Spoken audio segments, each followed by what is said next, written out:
Hi, it's Lizzie. I'm back with another video, actually on a kind of a schedule this time, so that's exciting. So this video is, okay, you read the title, so you get the gist. But here's the backstory and the story. The backstory is, almost a year ago, it'll be a year ago in 2 days, was the anniversary of when my grandmother died.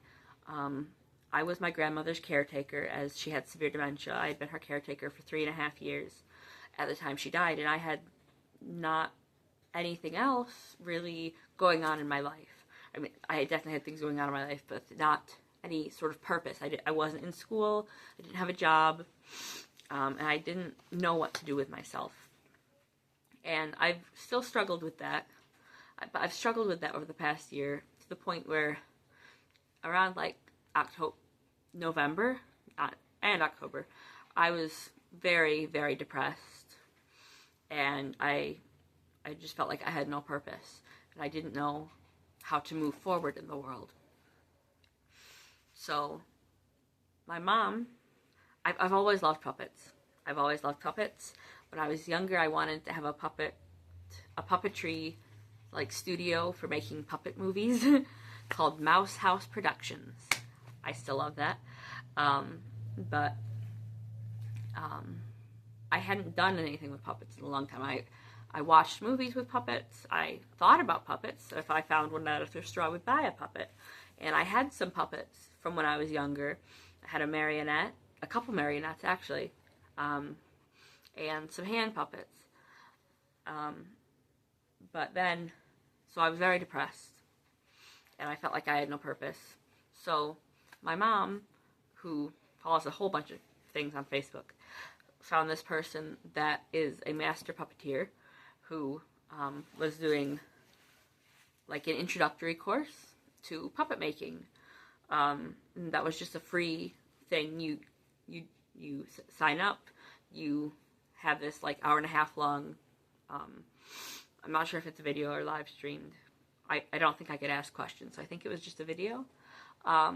But it was the basics to wood carving puppets, and also just talking about why this guy likes puppets and how you can use them to make a difference in the world, which is really all I've wanted. So I watched that, and that was definitely different puppets that I'm making right now, but it kick-started something very important for me, because his was wood carving puppets, which I definitely want to try. I just don't have the materials for that right now. Then, so I planned some things. I was like, oh, I'd like to do this, I'd like to do that, I'd like to get this stuff to do this or that. And so then, in January, I went to a craft store, and I picked up a second sketchbook for myself, specifically for planning puppets and dolls, because I also love making dolls. So here you got the first page, Mouse House Puppets and Dolls, and the first puppet that I designed, I haven't made that one yet, because it'll be more difficult, but it was a design I was really inspired with.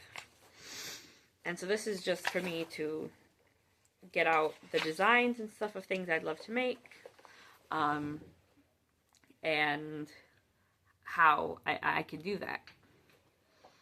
I haven't used very much of it, but I think about it a lot, and I carry it. And a couple weeks ago, I made my first puppet.